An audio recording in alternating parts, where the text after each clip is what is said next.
दिल को छू जाए कहानी चैनल में आपका स्वागत है। आज की कहानी का शीर्षक है बुद्धि का चमत्कार। तो चलिए कहानी शुरू करते हैं। आज से कई सौ साल पूर्व की बात है। एक गांव में राम सिंह नामक एक किसान अपनी पत्नी व बच्चे के साथ रहता था। राम सिंह अनपढ़ व गरीब था, मगर अपने बेटे सुंदर को वह पढ़ा लिखा कर किसी योग्य बनाना चाहता था, ताकि उसका बेटा भी उसकी भांति उम्र भर मेहनत मजदूरी न करता रहे। अपने पुत्र से उसे बड़ी आशाएं थी। लाखों सपने उसने अपने पुत्र को लेकर संजो डाले थे। वही उसके बुढ़ापे की लाठी था। उसका बेटा सुंदर भी काफ़ी बुद्धिमान था। वह गांव के पंडित कस्तूरी लाल के पास जाकर शिक्षा ग्रहण कर रहा था। उसने भी अपने मन में यही सोचा हुआ था कि वह भी पढ़ लिख कर बड़ा आदमी बनेगा और अपने माँ बाप के कदमों में दुनिया भर की सारी खुशियाँ और सारे सुख लाकर डाल देगा। इंसान यदि किसी लक्ष्य को निर्धारित कर ले और सच्चे मन से उसे पाने का प्रयास करे तो वह उसमें सफलता प्राप्त कर ही लेता है। ऐसा ही सुंदर के साथ भी हुआ। वह अपनी कक्षा में अच्छे नंबरों से उत्तीर्ण हुआ। सारे गांव में उसकी खूब वाहवाही हुई। अपने बेटे की इस सफलता पर राम सिंह का मस्तक भी गर्व से ऊंचा हो उठा। एक रात राम सिंह ने अपनी पत्नी से कहा, कुछ दिनों से एक विचार उठ रहा है सुंदर की माँ, मेरे मन में सुंदर को लेकर। कहो जी, राम सिंह की पत्नी ने कहा, ऐसी क्या बात है? क्या सुंदर की शादी ब्याह का विचार बनाया है?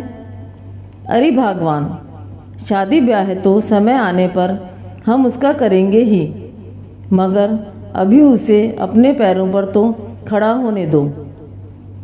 मेरा यह विचार है कि क्यों न हम उसे शहर भेज दें, ताकि वहाँ जाकर कोई अच्छा सा काम धंधा सीखकर कुछ बनकर दिखाए।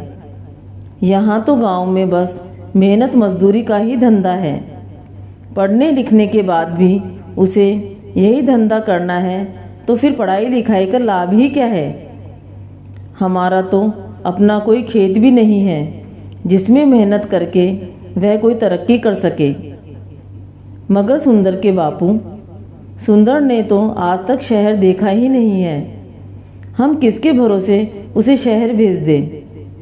सुंदर की माँ कमला ने कहा, माना कि हमारा सुंदर समझदार और सूझबूझ वाला है और शहर में वह कोई अच्छा सा काम धंधा तलाश भी कर लेगा, मगर शहर में टिकने का कोई ठिकाना भी चाहिए। सुनो सुंदर की माँ, शहर में मेरा एक मित्र है। हालांकि हम दोनों वर्षों से एक दूसरे से नहीं मिले, मगर फिर भी मुझे उम्मीद है कि यदि मैं सुंदर को उसका पता ठिकाना समझाकर भेजूं तो वह अवश्य ही उसे शरण देगा और रोजी रोजगार ढूंढने में भी वह सुंदर की सहायता करेगा। बात तो आपकी ठीक है सुंदर के बापू, लेकिन मेरा मन नहीं मान रहा कि मैं अपने लाल को अपनी आंखों से दूर करूं। ऐसा तुम अपनी ममता के हाथों मजबूर होकर कह रही हो, मगर दिल से तो तुम भी यही चाहती हो कि हमारा बेटा तरक्की करे। इसलिए दिल को मजबूत बनाओ। सुंदर शहर जाकर कुछ बन गया तो हमारा बुढ़ापा भी सुख से गुजरेगा। और इस प्रकार राम सिंह ने अपनी पत्नी को समझा बुझाकर सुंदर को शहर भेजने के लिए राजी कर लिया। उसी शाम सुंदर जब अपने यार दोस्तों के साथ खेल कूद कर घर वापस आया तो राम सिंह ने बड़े प्यार से उसे अपने पास बैठाया और अपने मन की बात बता दी। सुंदर यह जानकर बहुत खुश हुआ कि उसका बापू उसे शहर भेजना चाहता है। वास्तव में सुंदर भी यही चाहता था कि वह किसी प्रकार शहर चला जाए और वहाँ कोई ऐसा काम धंधा करे जिससे उसका परिवार सदा सदा के लिए गरीबी से छुटकारा पाकर सुख भोगे। अतः पिता का प्रस्ताव पाकर वह बड़ा खुश हुआ और बोला, पिताजी, चाहता तो मैं भी यही था कि पढ़ लिख कर शहर जाऊं और अच्छी सी नौकरी करके घर की कमाई में आपका हाथ बटाऊं, मगर कहीं आप मुझे शहर भेजने से इनकार न कर दें, यही सोचकर मैंने आपसे अपने मन की बात नहीं कही। मगर अब जब आप स्वयं ही मुझे शहर भेजने के इच्छुक हैं तो इससे अधिक खुशी की बात मेरे लिए भला और क्या हो सकती है। मैं अवश्य ही शहर जाऊंगा। और इस प्रकार दूसरे ही दिन राम सिंह ने उसे दीन दुनिया की ऊंच नीच समझाई और अपने मित्र का पता देकर शहर के लिए विदा कर दिया।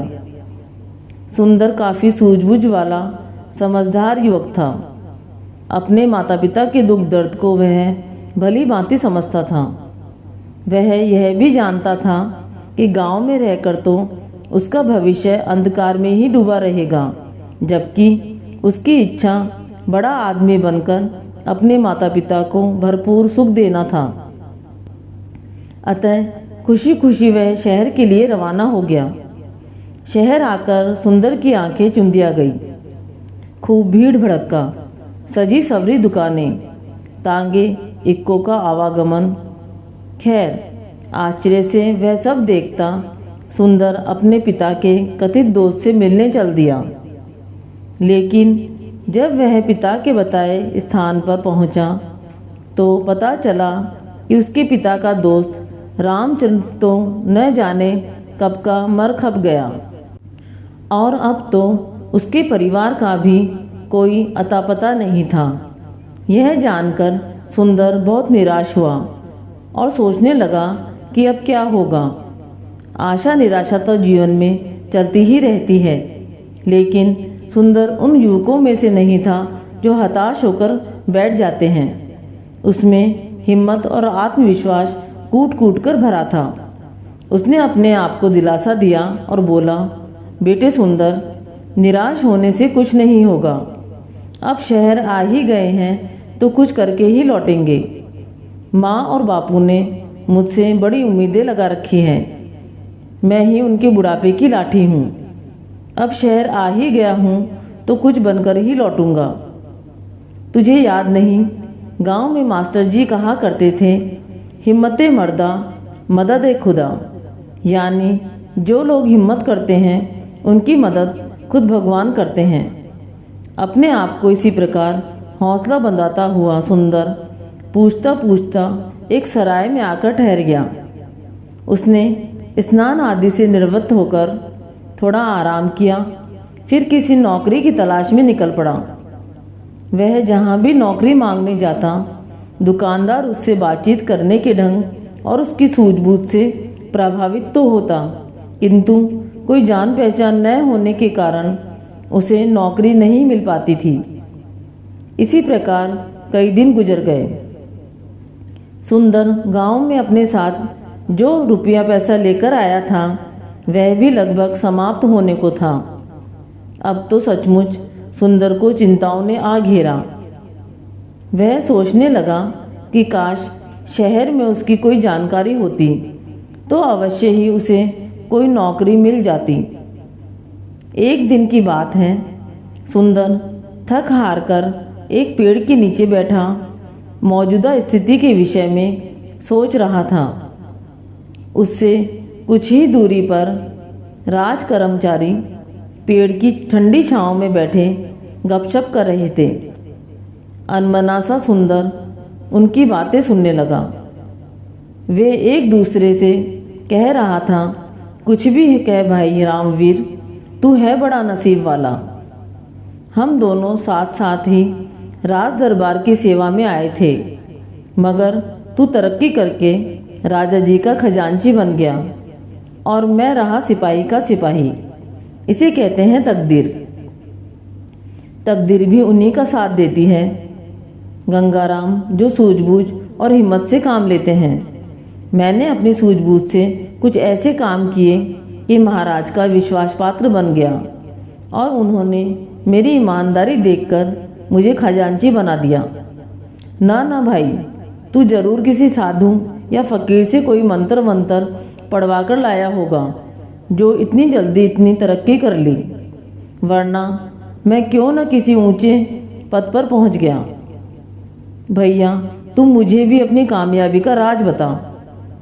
तेरे जैसे लोग इसी चक्कर में रहते हैं कि पक्की पकाई मिल जाए और खा ले। अरे भाई मेरे, अगर इंसान में हिम्मत, हौसला, ईमानदारी, साहस और सूझबूझ हो तो वह पहाड़ को खोदकर नदी बहा दे। देख, तू वह मरा हुआ चूहा देख रहा है ना? रामवीर ने सड़क के किनारे पड़े एक मरे हुए चूहे की ओर इशारा किया। हाँ देख रहा हूँ। आने जाने वाले लोग भी उसे देख रहे हैं और घृणा से थूककर दूसरी ओर मुँह फेर कर निकल रहे हैं। रामवीर भाई, मैं तुझसे तेरी कामयाबी का रहस्य पूछ रहा था और तू मुझे मरा हुआ चूहा दिखा रहा है। ये क्या बात हुई? गंगाराम, मैं तुझे कामयाबी की बाबत ही बता रहा हूँ। सुन, लोग उस मरे हुए चूहे पर थूक कर जा रहे हैं, मगर कोई सूझबूझ वाला इंसान इस मरे हुए चूहे से भी 4 पैसे कमा लेगा। भैया मेरे, अक्ल का इस्तेमाल करने से ही इंसान कामयाबी हासिल करता है, जंतर मंतर से कुछ नहीं होता। मैं समझ गया भाई रामवीर, निराश सा होकर गंगाराम बोला। तू मुझे अपनी कामयाबी का राज बताना ही नहीं चाहता। खैर, कभी तो मेरे भी दिन बदलेंगे। अब चलते हैं। इस प्रकार वे दोनों राज कर्मचारी उठकर चले गए। वे तो चले गए, मगर खजांची रामवीर सिंह की चूहे वाली बात ने सुंदर के दिमाग में खलबली सी मचा दी। उसके दिमाग में रामवीर की कही बात बार बार गूंज रही थी। लोग उस मरे हुए चूहे पर थूक थूक कर जा रहे हैं, मगर कोई सूझबूझ वाला इंसान इस मरे हुए चूहे से भी 4 पैसे कमा लेगा। 4 पैसे कमा लेगा, 4 पैसे कमा लेगा। सुंदर सोचने लगा, खजांची की बात में दम है। जिस देश में मिट्टी भी बिकती है वहाँ कोई चीज़ बेचना मुश्किल नहीं, मगर इस मरे हुए चूहे को खरीदेगा कौन? कैसे कमाएगा कोई इससे 4 पैसे? चूहे को घूरते हुए सुंदर यही सोच रहा था, लेकिन उसकी समझ में नहीं आ रहा था। तभी सड़क पर उसे एक तांगा आता दिखाई दिया। तांगे में एक सेठ बैठा था जिसने एक बिल्ली को अपनी गोद में दबोचा हुआ था। बिल्ली बार बार उसकी पकड़ से छूटने की कोशिश कर रही थी। अभी घोड़ा गाड़ी सुंदर के आगे से गुजरी ही थी कि बिल्ली सेठ की गोद से कूदी और सड़क के किनारे की झाड़ियों में जा घुसी। अरे अरे तांगे वाले, तांगा रोको, मेरी बिल्ली कूद गई, सेठ चिल्लाया। तांगा रुका और सेठ उतरकर तेजी से झाड़ियों की तरफ लपका। अरे भाई तांगे वाले, देखो मेरी बिल्ली उन झाड़ियों में जा घुसी है, उसे पकड़ने में मेरी मदद करो।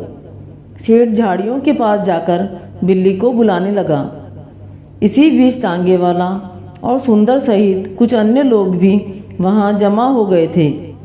अरे भाई, मैं किसी खास प्रयोजन से इस बिल्ली को खरीद कर लाया हूँ, कोई इसे बाहर निकालने में सहायता करो।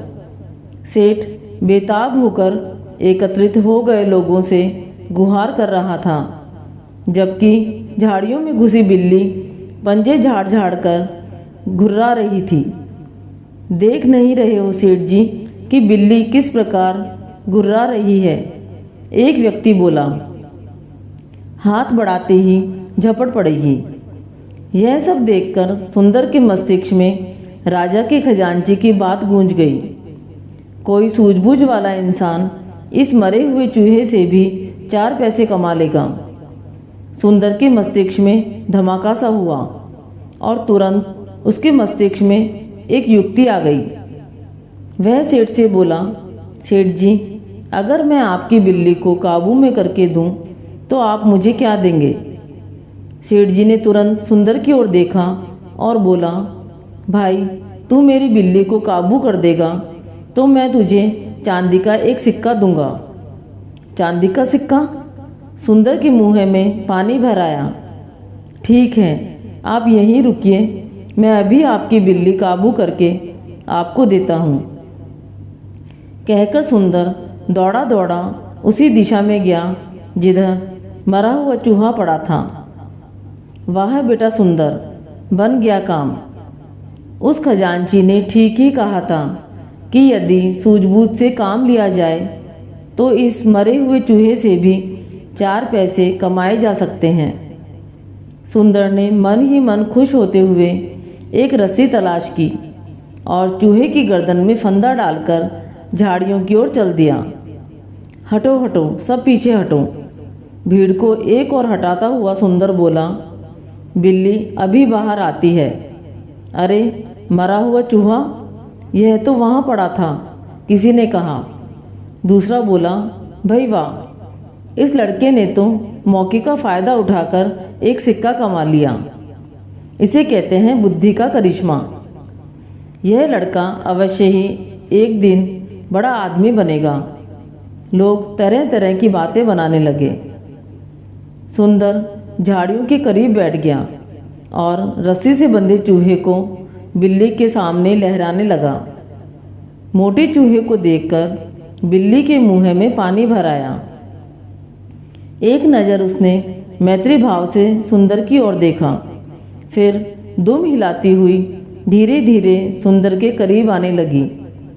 सभी लोग उत्सुकता से यह तमाशा देख रहे थे और फिर कुछ ही पलों बाद चूहे के लालच में जैसे ही बिल्ली बाहर आई, सुंदर ने उसकी पीठ पर प्यार से हाथ फेरा और उसे गोद में उठा लिया। म्याऊं म्याऊं करती बिल्ली बार बार इस आशा से उसकी ओर देख रही थी कि अब शीघ्र ही सुंदर उसे चूहा खाने को देगा। लेकिन सुंदर ने उसे पुचकारते हुए चूहे वाली रस्सी सेठ जी के हाथ में पकड़ाई और बोला, लो सेठ, अब तक यह चूहा आपके पास रहेगा, तब तक आपकी बिल्ली कहीं नहीं जाएगी। अब लाइए मेरा चांदी का सिक्का और संभालिए अपनी बिल्ली। हाँ हाँ, क्यों नहीं। सेठ जी ने तुरंत जेब से एक सिक्का निकालकर सुंदर की ओर बढ़ा दिया। सुंदर ने सिक्का लेकर बिल्ली सेठ जी के हवाले कर दी। बेटा, बिल्ली को गोद में लेकर सेठ जी बोले, तुम में मौके से लाभ उठाने की खूब सूझबूझ है। यदि ऐसे ही सूझबूझ से काम लेते रहे तो मेरा दावा है कि एक दिन तरक्की करके बहुत बड़े आदमी बनोगे। आपका आशीर्वाद रहा तो ऐसा ही होगा सेठ जी। गर्व से सीना फुलाकर सुंदर ने कहा। और फिर थोड़ी देर बाद भीड़ छट गई। सभी लोग सुंदर की सूझबूझ की दाद देते हुए वहाँ से चले गए। सुंदर तो खुशी से फूला नहीं समा रहा था। इस शहर में अपनी बुद्धि से यह उसने पहली कमाई की थी। वह बार बार चांदी के उस सिक्के को देख रहा था। अब सुंदर ने सोचा कि इस शहर में नौकरी तो आसानी से मिलेगी नहीं, अतः क्यों न इस सिक्के से ही कोई काम धंधा किया जाए। चांदी के एक सिक्के से व्यापार तो भला क्या होता, मगर सुंदर जैसे सूझबूझ वाले और कर्मवीर युवक को कोई न कोई रास्ता ढूंढ ही लेते हैं। सुंदर ने पहले तो अपनी भूख मिटाई, फिर यह देखने के लिए कि इन कम पैसों में छोटा मोटा क्या काम धंधा किया जा सकता है, वह इधर उधर घूमने लगा। उसकी तेज बुद्धि और पैनी आँख हर मौके का मुआयना कर रही थी। गर्मी का मौसम था। घूमते घूमते सुंदर राजा के बगीचे की ओर आ निकला। बगीचा खूब लंबा चौड़ा था। वहाँ सैकड़ों माली मालिन काम कर रहे थे। कुछ मजदूर खुदाई आदि कर रहे थे। शायद बगीचे में कोई नई इमारत बन रही थी। बगीचे के पार घना जंगल था, जहाँ लकड़हारे लकड़ियाँ काट रहे थे। सभी पसीने में तरबतर थे। मजदूर बार बार पानी पीकर प्यास बुझाते मगर प्यास थी कि बुझने में ही नहीं आ रही थी। तेज गर्मी के कारण बगीचे के तालाब का पानी भी गर्म हो गया था। यह सब देखकर सुंदर के दिमाग में तुरंत एक योजना उभरी। सुंदर ने सोचा कि बेचारे मजदूर गर्मी के मारे बेहाल हो रहे हैं और तालाब के गर्म पानी से इनकी प्यास भी नहीं बुझ रही। खालिस पानी बार बार पसीने के रूप में निकल जाता है, जिससे इनकी प्यास ज्यों की त्यों बनी रहती है। ऐसे में अगर इन्हें ठंडा सत्तू पानी मिले तो अवश्य ही इनकी प्यास बुझेगी। बस यही सोचकर सुंदर बाजार की ओर चल दिया। इतने पैसे तो उसके पास थे ही कि एक घड़ा और सत्तू तथा गुड़ खरीद सके। उसने यह सारा सामान खरीदा। ठंडे पानी में सत्तू घोलकर वह बगीचे के बाहर आकर बैठ गया। उधर बगीचे के माली मजदूर काम करते रहे और इधर पेड़ की ठंडी ठंडी छांव में सत्तू ठंडा होता रहा। कुछ देर बाद वे लोग अपना अपना काम पूरा करके बाहर निकलने लगे। प्यास के मारे वे अभी भी बेहाल थे। जैसे ही उनकी नज़र ठंडे सत्तू और सुंदर पर पड़ी तो वे तेजी से उसकी ओर लपके। अरे भैया, कुछ ठंडा है क्या? हाँ भाई, ठंडा सत्तू और गुड़ है, लो खूब जी भरकर पियो और प्यास बुझाओ। सुंदर सबको गिलास भर भर कर ठंडा सत्तू पानी और गुड़ देने लगा, जिसे पीकर सभी को काफ़ी राहत मिली।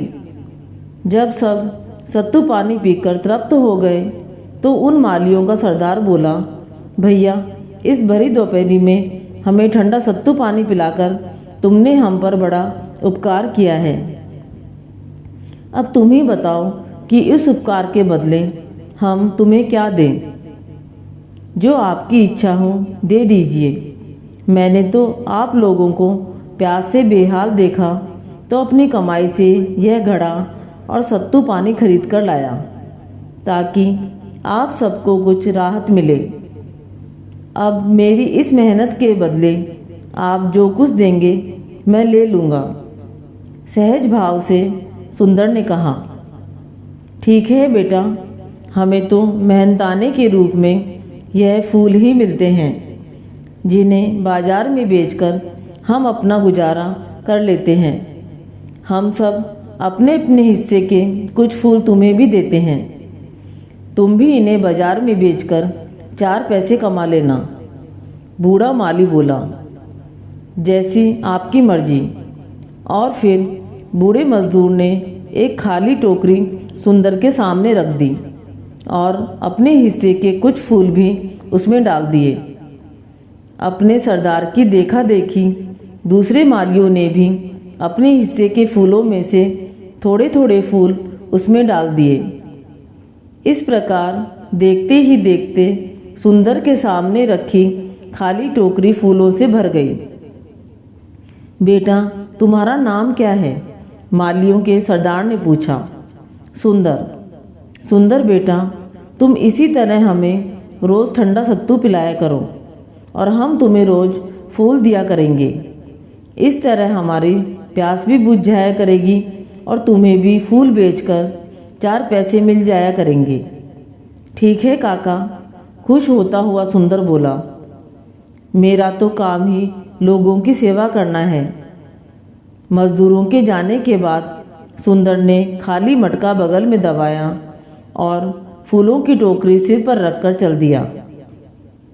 काम धंधे की तलाश करते करते सुंदर ने एक छोटी सी पहाड़ी भी देखी थी, जिस पर एक शिव मंदिर बना हुआ था। वहाँ हर शाम शिव भक्तों का मेला लगता था। पूजा अर्चना होती थी, भजन कीर्तन होता था। सुंदर बुद्धिमान तो था ही, अतः उसने उसी मंदिर पर जाकर वह फूल बेचने का निर्णय लिया। अपने मन में वह बार बार उस मरे हुए चूहे को धन्यवाद दे रहा था, जिसके कारण उसे काम धंधा मिल गया था। काम छोटा हो या बड़ा, यदि इंसान मन लगाकर करे तो उसे सफलता अवश्य मिलती है। सुंदर सीधा पहाड़ी वाले मंदिर पर पहुंचा और अपने फूलों का टोकरा लेकर एक और बैठ गया। फूल वाले तो वहाँ और भी बैठे थे, लेकिन उनके फूल इतने ताज़ा नहीं थे जितने ताज़ा सुंदर के फूल थे। अतः देखते ही देखते उसके पास फूल खरीदने वालों का तांता लग गया और कुछ ही देर में उसके सारे फूल बिक गए। अब तो सुंदर के पास ढेर सारे सिक्के आ गए। मरे हुए चूहे से सुंदर ने एक सिक्का कमाया और एक सिक्के से ढेरों सिक्के। यह सब राजा के खजांची की बदौलत हुआ था, जिसने उसका ध्यान मरे हुए चूहे की ओर आकृष्ट कराया था। न वह मरे हुए चूहे से 4 पैसे कमाने की बात कहता और न ही सुंदर ने अक्ल के घोड़े दौड़ाए होते। अतः सुंदर ने मन ही मन उस खजांची को अपना गुरु मान लिया। धीरे धीरे शाम हो चुकी थी। कहाँ तो काम धंधा न होने की वजह से सुंदर की भूख ही मर गई थी और अब चांदी के सिक्के जेब में आते ही उसे जोरों से भूख लगने लगी थी। सुंदर सीधा अपने सराय पर आया। सराय के मालिक ने बहुत दिनों बाद उसे इतना खुश देखा था। सराय का मालिक एक बूढ़ा व्यक्ति था। उसे जब पता चला था कि वह नौजवान रोजगार की तलाश में शहर आया है, तो उसने सुंदर के विषय में सब कुछ जान लिया था और यह जानकर कि वह एक गरीब परिवार का मेहनती लड़का है, उसे उससे लगाव हो गया था। वह मन ही मन सुंदर को अपने बेटे की तरह मानने लगा था। सुंदर जब काम धंधे की तलाश में सराय से निकलता तो बूढ़ा मन ही मन भगवान से प्रार्थना करता कि कहीं उसे अच्छी अच्छी सी नौकरी मिल जाए। आज जब उसने सुंदर को हंसते मुस्कुराते एक मटका और खाली टोकरा लिए वापस लौटते देखा तो पूछा, कहो सुंदर बेटे, आज तो तुम्हें बहुत खुश नज़र आ रहे हो। लगता है कहीं अच्छी सी नौकरी मिल गई है। नौकरी तो नहीं मिली काका, सुंदर ने मटका और टोकरी एक को रखते हुए कहा, मगर एक मरे हुए चूहे के कारण मुझे रोजगार अवश्य मिल गया है। मरे हुए चूहे के कारण रोजगार? मैं कुछ समझा नहीं बेटा। सुंदर बूढ़े के करीब ही बैठ गया और उसने उसे सुबह से लेकर अब तक की सभी बातें बता दी। सारी बात सुनकर सराय का बूढ़ा मालिक सुंदर की बुद्धिमानी पर चकित रह गया और बोला, वाह बेटा, इसे कहते हैं हींग लगे न फिटकरी और रंग भी चोखा आए। तूने तो अपनी बुद्धि से सचमुच करिश्मा दिखाया। अगर इसी तरह नेकी, सूझबूझ और ईमानदारी से काम लोगे तो एक न एक दिन बहुत बड़े आदमी बन जाओगे। जा अब नहा धोकर आ और कुछ खा ले, सुबह से भूखा होगा। और फिर सुंदर ने नहा धोकर खाना खाया और सराय में अपने कमरे में जाकर आराम करने लगा। उस रात वह चैन की नींद सोया। अब सुंदर को इतना तो विश्वास ही हो गया था कि शहर में अब वह भूखा नहीं रहेगा और सूझबूझ से काम लेगा तो खूब तरक्की भी कर लेगा। दूसरे दिन जब सुंदर सोकर उठा तो उसमें एक नया ही जोश भरा हुआ था। आज भी उसने घड़े में सत्तू घोला और बगीचे के बाहर जा बैठा। आज भी मजदूरों ने ठंडे सत्तू से प्यास बुझाई और बदले में सुंदर को फूल दिए, जिसे सुंदर ने मंदिर पर जाकर बेच दिए। इसी प्रकार कई दिन गुजर गए। सुंदर और उन मजदूरों के बीच काफ़ी घनिष्ठता हो गई थी। हालांकि माली सत्तू के बदले में सुंदर को फूल तो देते ही थे, लेकिन वे इससे संतुष्ट नहीं थे और रोज ही सुंदर से कहते कि वह उन्हें कोई काम बताए जिससे वे उसके उपकार का बदला चुका सकें। सुंदर उनसे केवल इतना ही कहता कि कभी कोई काम पड़ा तो अवश्य ही बताऊंगा। इधर हालांकि सुंदर को रोज ही कुछ न कुछ कमाई हो जाती थी, मगर हकीकत यह थी कि अपने इस छोटे से धंधे से वह भी संतुष्ट नहीं था। वह चाहता था कि कोई बड़ा काम करे जिससे उसे अधिक आय हो और वह कुछ पैसा अपने बूढ़े माँ बाप के लिए गांव भेज सके। एक शाम जब सुंदर मंदिर पर फूल बेचकर वापस आ रहा था तो इसी उधेड़बुन में था कि कैसे वह अपनी कमाई का जरिया बढ़ाए। तभी अचानक आसमान पर जोरों की घटाएं छा गई। बादल गरजने लगे, तेज आंधी चलने लगी, जिसने देखते ही देखते तूफान का रूप धारण कर लिया। फिर मूसलाधार बारिश होने लगी। सुंदर की सराय अधिक दूर नहीं थी। पहले तो उसने सोचा कि आसपास ही किसी के मकान या दुकान में शरण ले ले, लेकिन फिर सोचा कि न जाने यह आंधी तूफान कब थमे, अतः अपने ठिकाने पर जाकर ही चैन की सांस लेनी चाहिए। और इस प्रकार धुन का पक्का सुंदर आंधी तूफान की परवाह किए बिना आगे बढ़ता रहा और कुछ ही देर में वह अपने सराय पर पहुंच गया। वहां जाकर उसने अपना सामान, मटका और टोकरा एक और रखा, वस्त्र बदले और खाना खाकर बिस्तर में दुबक गया। तूफान उग्र रूप धारण करता जा रहा था। बादल इतनी जोर जोर से गरज रहे थे कि दूसरी कोई आवाज़ ही सुनाई नहीं दे रही थी। दूसरे दिन सुंदर जब सोकर उठा तो सराय के मालिक ने उसे बताया कि रात तूफान ने बड़ी विनाश लीला मचाई। कितने ही मकान ढह गए और राजमार्ग व जंगल में ढेरों पेड़ उखड़ गए। मगर अब मौसम साफ था। आज मौसम इतना ठंडा था कि सुंदर को ठंडा सत्तू बेचना व्यर्थ ही लगा। फिर भी अपने माली भाइयों से मिलने के लिए वह बगीचे की ओर चल दिया। बगीचे का रास्ता एक छोटे से जंगल से होकर जाता था। जंगल से गुजरते हुए सुंदर ने देखा कि बड़े बड़े लट्ठे वाले पेड़ कल के तूफान से जड़ सहित उखड़कर गिर पड़े हैं। एक स्थान पर रुककर सुंदर उन गिरे हुए वृक्षों को देखते हुए सोचने लगा, किसी भी स्थिति में अगर नुकसान होता है तो लाभ भी होता है। जब तूफान से नुकसान हुआ है तो कोई न कोई लाभ भी होगा। आखिर वह लाभ क्या है? जिस धरती पर मरे हुए चूहे से लाभ उठाया जा सकता है, वहाँ तूफान में टूटकर गिरे ये पेड़ व्यर्थ कैसे हो सकते हैं? अरे, तभी जैसे उसके दिमाग में कोई विचार कौंधा। वाह, यह बात तो मेरे दिमाग में बहुत देर से आई। बड़बड़ाते हुए उसने तेजी से बगीचे की ओर दौड़ लगा दी। कुछ ही पलों बाद वह माली सरदार के पास खड़ा कह रहा था, काका, आप कहते थे ना कि कभी ज़रूरत पड़ी तो आप मेरी मदद करेंगे। हाँ हाँ बेटा, बोलो, हम तुम्हारी क्या मदद करें। देखो काका, आज ठंडा मौसम होने की वजह से मैं सत्तू तो लाया नहीं। आपसे मिलने के लिए आते समय जंगल में मैंने बहुत से पेड़ गिरे हुए देखे तो सोचा कि क्यों न वह पेड़ मैं बाज़ार में ले जाकर किसी टाल पर बेच दूं, जिससे मेरी आज की कमाई हो जाए। वाह वाह बेटा, यह तो बहुत अच्छी बात है। बताओ, इसमें हम तुम्हारी क्या मदद कर सकते हैं। काका, उन पेड़ों को काट पीट कर बाजार तक ले जाने के लिए मेरे पास कोई साधन नहीं है, जबकि आपके पास कुल्हाड़ियाँ भी हैं और बैलगाड़ियाँ भी। मैं चाहता हूँ कि आप मुझे अपनी कुल्हाड़ी दे दो।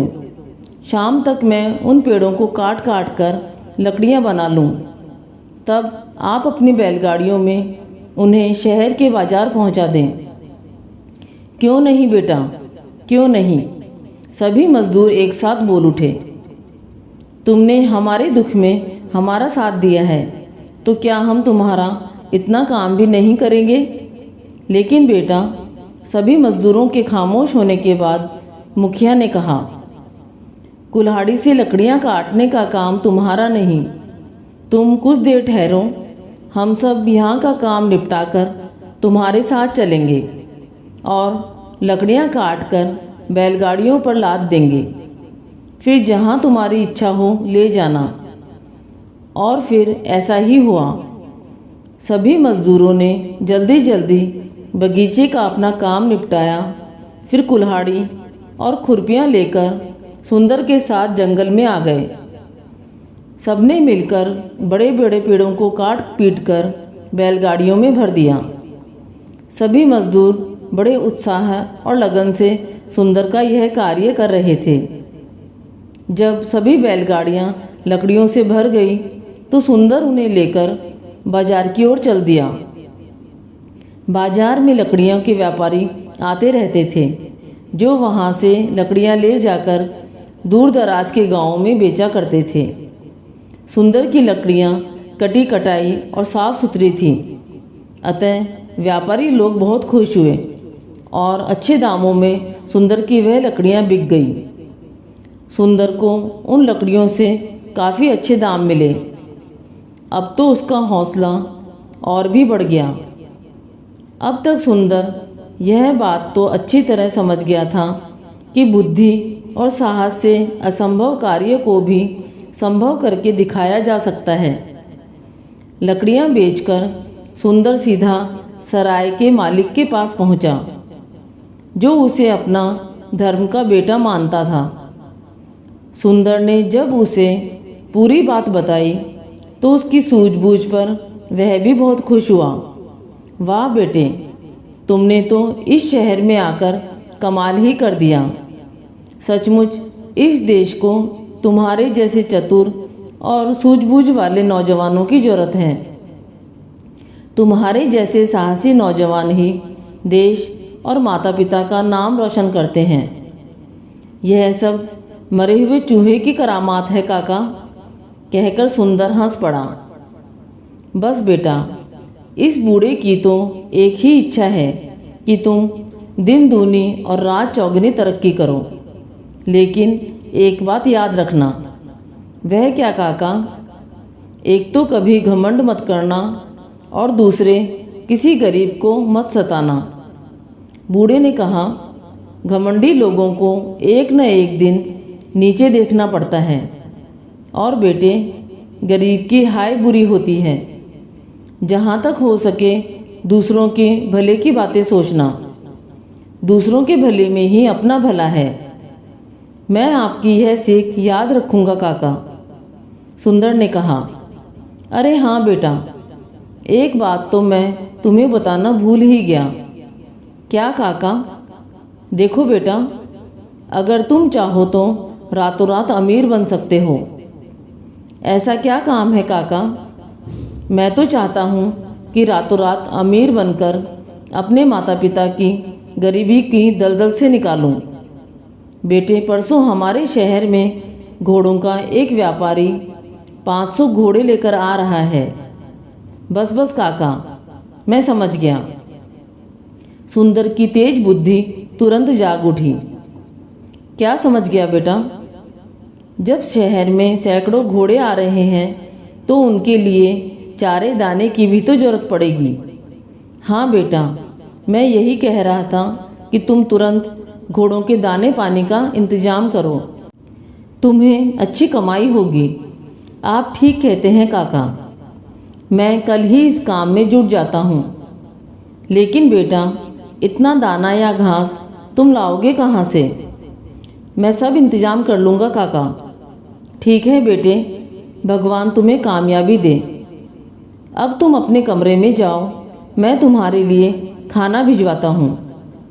उस रात खाना खाकर सुंदर चैन की नींद सोया।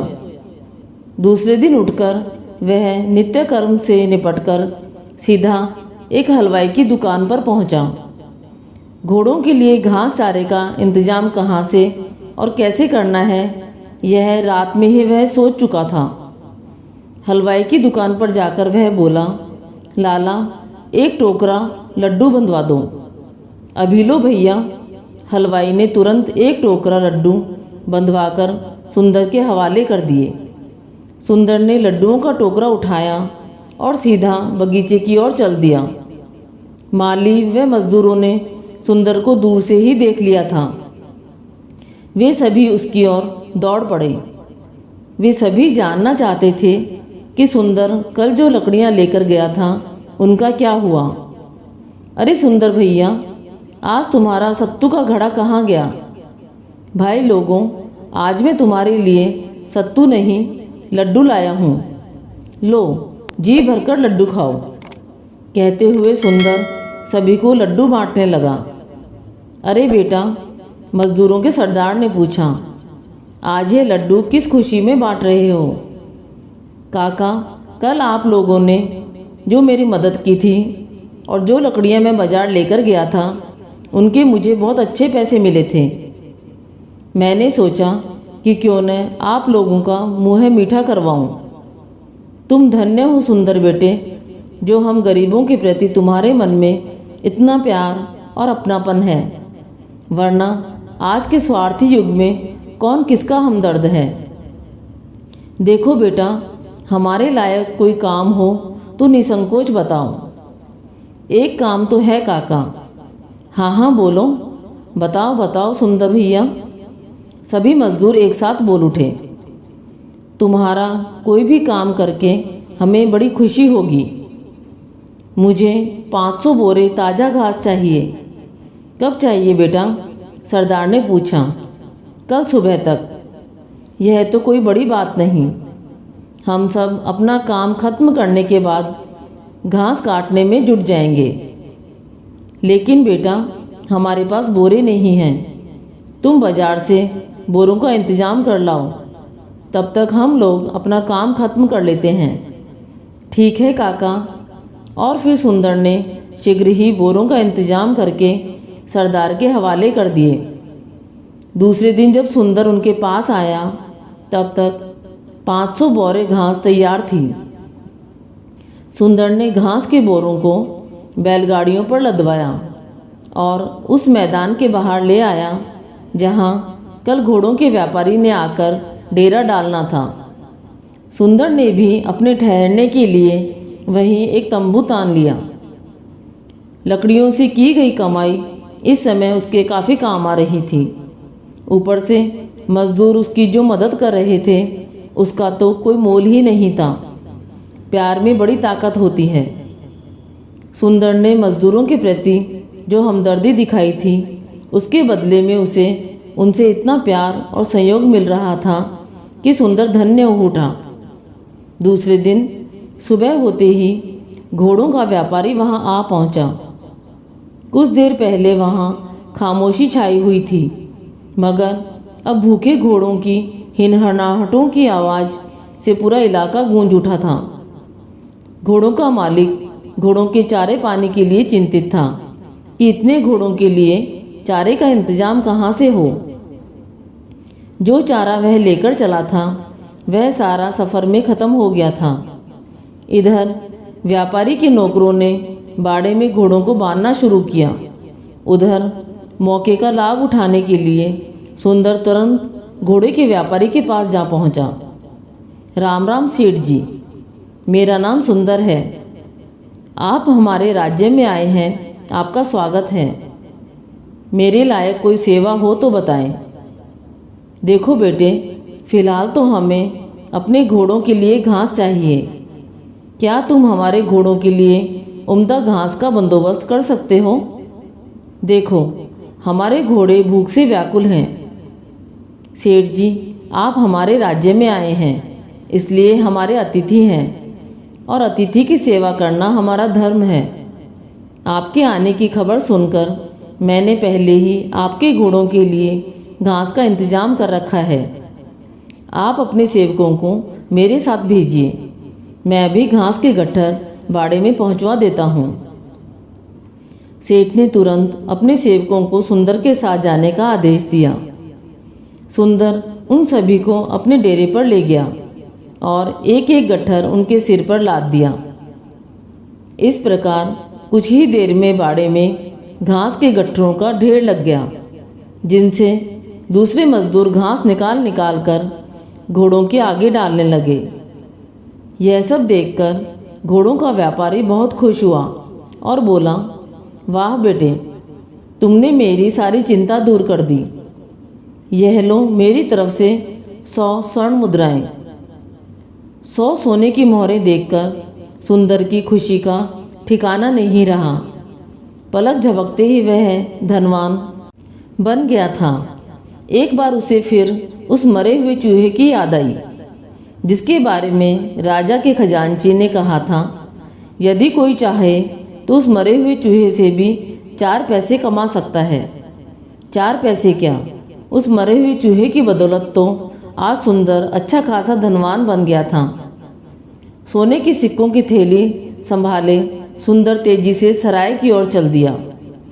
आज सुंदर बहुत खुश था और मन ही मन सोच रहा था कि अब मैं अपने सभी सपने साकार करूंगा। अपने माँ बाप को भी शहर ले आऊँगा।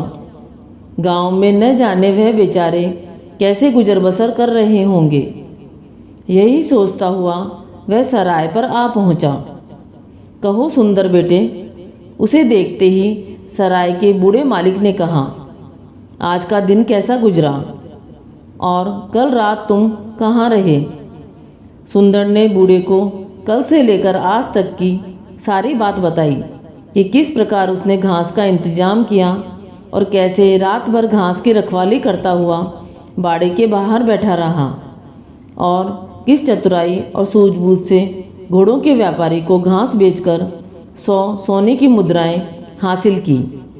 काका, आज मैं 100 स्वर्ण मुद्राओं का मालिक हूँ और यह सब मैंने आपकी कृपा से कमाई है। बस आज आप एकाध ऐसी और सूचना दे दें तो मैं और अधिक धन कमाकर अपने माता पिता को शहर ले आऊं, ताकि वे भी सुख के दिन बिताएं और देखें कि यहाँ थोड़े ही दिनों में उनके बेटे ने कितनी तरक्की कर ली है। मेरे पास एक सूचना तो है बेटे, सराय का बूढ़ा मालिक बोला। अगर चतुराई से काम लो तो इससे भी अधिक धन कमा सकते हो। बताओ तो सही काका, सुंदर बोला। आप जो भी काम बताएंगे मैं उसे तन मन धन से करूँगा, फिर भला मुझे सफलता क्यों नहीं मिलेगी। देखो बेटा, कल रात किसी दूसरे राज्य से आए 2 आदमी सराय में ठहरे थे। वे बता रहे थे कि अगले महीने हमारी राजधानी में कपड़े के व्यापारियों का एक बहुत बड़ा दल आने वाला है।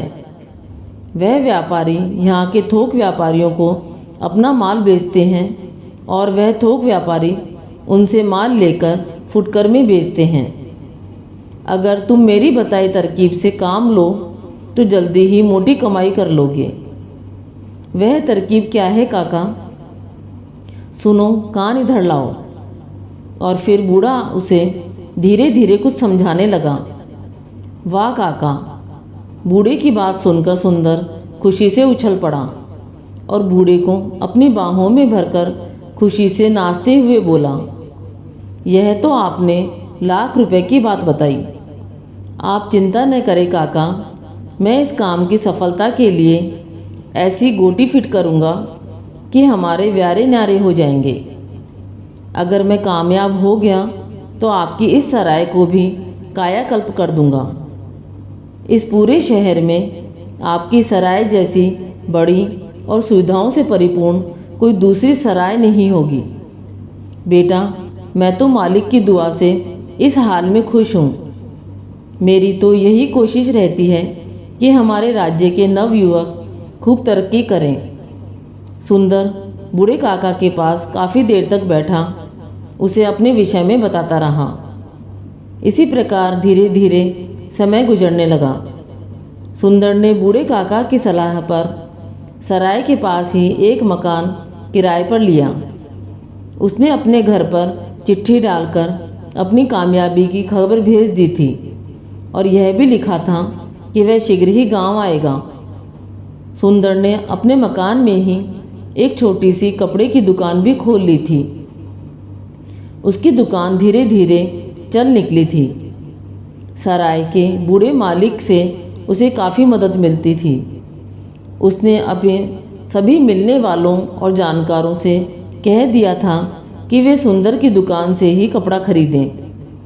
इतनी सफलता मिलने पर भी सुंदर अपने पुराने दिन नहीं भूला था। जब वह इस शहर में आया था तब उसके पास था ही क्या, एक जोड़ी तन के कपड़े और माँ बाप द्वारा दिए गए चंद रुपए। लेकिन आज उसकी मेहनत और लगन ने उसे बहुत कुछ पा लिया था। अब लोग उसे सुंदर लाल जी कहकर पुकारते थे। सुंदर अपने उन पुराने मजदूर मालियों को भी नहीं भूला था जिन्हें वह ठंडा सत्तू पिलाया करता था। आज भी वह मौका निकालकर उनसे मिलने जाया करता था। धीरे धीरे 1 महीना गुजर गया। इसी बीच वह कपड़े के व्यापारियों से अच्छी कमाई करने की सारी योजना बना चुका था। बेटे सुंदर, तुम्हें याद है ना, कल दूर देश से कपड़े के व्यापारी आ रहे हैं। एक दिन सराय के बूढ़े काका ने उसे चेताया। याद है काका, अच्छी तरह याद है, और मैंने उनसे मोटा लाभ कमाने की एक योजना भी बना ली है। आप देखना कि इस शहर में कपड़े का एक ही बड़ा व्यापारी होगा और वह होगा आपका सुंदर। अच्छा बेटा, ऐसी क्या योजना बनाई है तूने? आपने यही कहा था ना कि यदि मैं उन व्यापारियों से माल खरीदकर अपने शहर के व्यापारियों को बेचूं तो मोटा मुनाफा होगा। हाँ, लेकिन मैंने यह भी तो कहा था कि इसके लिए काफ़ी पैसे की ज़रूरत है। क्या तुमने कहीं से धन का इंतजाम किया है? मेरी बुद्धि ही मेरा धन है काका। मैं अपनी बुद्धि का ऐसा करिश्मा दिखाऊंगा कि शहर के सभी व्यापारी हाथ मलते रह जाएंगे। सुनो। और फिर सुंदर ने धीरे धीरे उसे अपनी सारी योजना बता दी। दूसरे दिन सूर्योदय से पूर्व ही विदेशी व्यापारियों का एक दल बहुत सा माल लेकर नदी के तट पर आ पहुंचा। व्यापारियों के नौकर नौकाओं से कपड़ों की गांठें उतार उतार कर किनारे पर रखने लगे। कुछ नौकर अपने अपने सेठों के तंबू गाड़ने लगे। उधर सुंदर अपनी पूरी तैयारी कर चुका था। उसने तट से थोड़ी दूरी पर अपना खेमा गाड़ लिया था, जिसके बाहर एक घोड़ा गाड़ी रखी थी। आने वाले सभी व्यापारी का मुखिया सेठ गंगा प्रसाद था। सुंदर बेटा, हाँ काका, चलो अपना काम शुरू करें, सराय का बूढ़ा मालिक बोला। व्यापारी सुस्ता चुके हैं और अब माल बेचने की तैयारी में हैं। ठीक है काका, अब मैं तैयार होता हूँ, कहकर सुंदर कपड़े बदलने लगा। बूढ़े काका ने उसके लिए मारवाड़ी सेठों जैसे कपड़े और घोड़ा गाड़ी का बंदोबस्त एक दिन पहले ही कर लिया था। जब सुंदर तैयार हुआ तो बिल्कुल एक नौजवान मारवाड़ी सेठ लग रहा था। सिल्क का धोती कुर्ता, सिर पर टोपी, गले में सोने की जंजीर और पैरों में जयपुरी जूतियाँ। बूढ़े काका बने सेठ सुंदरलाल के मुनीम। सुंदर और बूढ़ा काका घोड़ा गाड़ी में बैठकर तट पर पहुँचे तो सभी व्यापारी आश्चर्य से उन्हें देखने लगे। व्यापारियों का मुखिया अपने अन्य साथियों से मुखातिब होकर बोला, भैया, यह तो कोई बड़ा भारी व्यापारी इस नगर में पैदा हो गया दिखता है। पहले जब हम माल लेकर आते थे तब तो कभी इस व्यापारी को देखा नहीं। आप ठीक कह रहे हैं मुखिया जी, एक व्यापारी बोला। देखो, उसका मुनीम हमारी तरफ ही आ रहा है। राम राम सेठ जी, बूढ़े काका ने उनके करीब जाकर कहा। राम राम जी, राम राम। भाई मुखिया जी, भूमिका बांधते हुए बूढ़े काका ने कहा, हमारे सेठ सुंदरलाल जी जोधपुर वाले आपसे व्यापार करना चाहते हैं। आपने हमारे सेठ जी का नाम तो सुना ही होगा, कपड़े के बड़े ऊंचे व्यापारी हैं। अजी सुना है जी, सुना है। सेठ सुंदरलाल जोधपुर वालों का खूब नाम सुना है हमने। व्यापारियों के मुखिया ने अपने साथियों पर रोब जमाने के लिए अपना ज्ञान भगारा। कहिए मुनीम जी, सेठ जी क्या चाहते हैं? भाई मुखिया जी, हमारे सेठ सुंदरलाल जी चाहते हैं कि आप और आपके सभी व्यापारी साथी अपना सारा माल उन्हें बेचें। कीमतें आपकी मुँह मांगी मिलेगी। भाई मुनीम जी, मुँह मांगी कीमत मिलेगी तो हमें भला क्या ऐतराज है? क्यों भाइयों?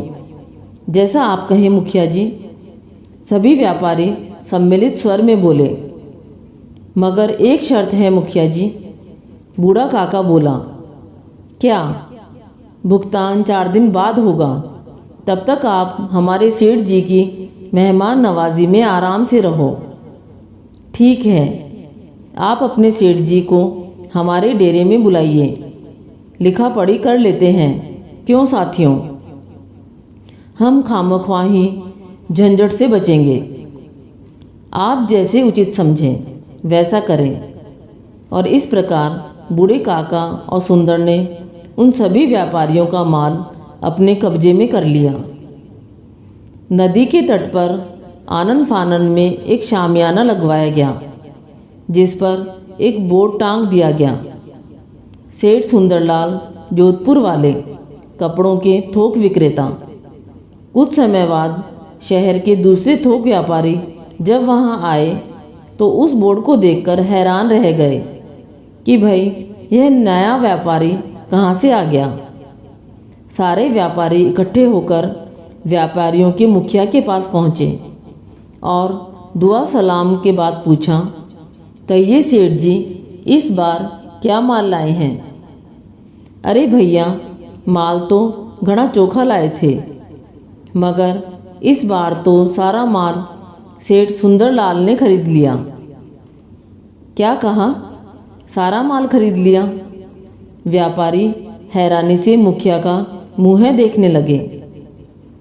हाँ हाँ भैया, सेठ सुंदरलाल जोधपुर के बहुत बड़े व्यापारी हैं, हमें भी अच्छा मुनाफा दिया है, मगर अब हम क्या करें? आपके भरोसे पर तो हमने दूसरे व्यापारियों से भी माल नहीं उठाया। अरे भाई धनीराम जी, इसमें इतना परेशान होने की क्या बात है? अब आप लोग सेठ सुंदरलाल से माल खरीद लो। यह तो हमारे लिए बड़े ही शर्म की बात है सेठ जी कि हम इतने पुराने व्यापारियों के होते अपने सारा माल एक नए व्यापारी को बेच दिया। देखो भैया, धंधे में शर्म वर्म कुछ नहीं होती। धंधे में तो अक्ल और पैसे का काम है। सेठ सुंदरलाल ने अक्ल के घोड़े दौड़ाए और तुम सबसे पहले हमें घेर कर अच्छे मुनाफे पर हमारा माल खरीद लिया। धंधे में तो पहले आओ पहले पाओ वाली बात चलती है। जो पहले जगह उसने मैदान मार लिया। अब मेरी बात मानो और सेठ सुंदरलाल से माल खरीद लो, वरना वह सारा माल किसी दूसरे शहर में जाकर बेच देगा और तुम लोग हाथ मलते रह जाओगे। बात तो आपकी ठीक है। और फिर सभी व्यापारी इकट्ठे होकर सुंदरलाल के तंबू की ओर चल दिए। सुंदरलाल ने वह सारा माल 20% के मुनाफे पर उन व्यापारियों को बेच दिया। शाम होते होते सुंदर की सभी गांठें बिक गई। कहीं दूसरा व्यापारी अधिक माल लेकर अधिक मुनाफा न कमा ले, इस चक्कर में हर व्यापारी ने अधिक से अधिक माल खरीदा। बूढ़ा काका भी इस समय सुंदर के बातचीत करने का ढंग देखकर हैरान रह गया कि किस प्रकार एक कुशल व्यापारी की तरह उसने सब व्यापारियों से मोलभाव करके अपना माल बेचा। शाम तक जब सुंदर का सारा माल बिक गया तो उसने हिसाब लगाकर विदेशी व्यापारियों का भुगतान कर दिया। इस सारे धंधे में उसे 1 लाख से ऊपर का मुनाफा हुआ। अब तो वह सचमुच ही सेठ सुंदरलाल बन गया। इस शहर के व्यापारियों का मुखिया भी सुंदर की छोटी उम्र और बड़ा कारनामा देखकर हैरान था। मौका देखकर उसने सुंदर से पूछ ही लिया, सुंदरलाल जी, आपने इतनी छोटी सी उम्र में इतना बड़ा कारोबार संभाल रखा है। जरूर आपके बाप दादा अपने ज़माने के बड़े व्यापारी रहे होंगे। देखो भाई धनीराम जी, होता तो ऐसा ही है कि 4 पैसे आने के बाद आदमी अपनी औकात भूल जाता है और अपने आप को बड़ा चढ़ाकर बताता है, मगर मैं उन लोगों में से नहीं हूँ। मैं तो भाई एक गरीब मजदूर का बेटा हूँ जो कुछ महीने पहले ही भूखा नंगा इस शहर में आया था। मगर भला हो राजा जी के खजांची और मरे हुए चूहे का, जिनकी वजह से आज मैं लखपति बन गया। मैं कुछ समझा नहीं सेठ जी। खजांची मरा हुआ चूहा? हाँ भाई। और फिर सुंदरलाल ने अपनी आप बीती बयान कर दी। वाह वाह सुंदरलाल जी, आपकी बुद्धि का तो जवाब ही नहीं। सेठ धनीराम बोला, अगर सभी नौजवान आप जैसे बुद्धिमान और मेहनती हो जाएं तो इस राज्य का कायाकल्प ही हो जाए। और इस प्रकार कल का सुंदर आज का सेठ सुंदरलाल बन गया। बूढ़े काका की सराय भी उसने पक्की और आलीशान बनवा दी और अपने माता पिता को भी शहर ले आया। सुंदर की तरक्की देखकर उसके माता पिता बहुत खुश हुए और भगवान का लाख लाख शुक्रिया अदा करने लगे कि उसने उन्हें एक ऐसा बेटा दिया, मगर नेक बेटा दिया। उसकी माँ तो बार बार यही कहती रही कि हे भगवान, जैसा नेक बेटा हमें दिया वैसा सबको देना। आपको ये कहानी अच्छी लगी तो कहानी को लाइक व शेयर करें। चैनल पर नए हैं तो चैनल को सब्सक्राइब करें। कहानी सुनने के लिए धन्यवाद।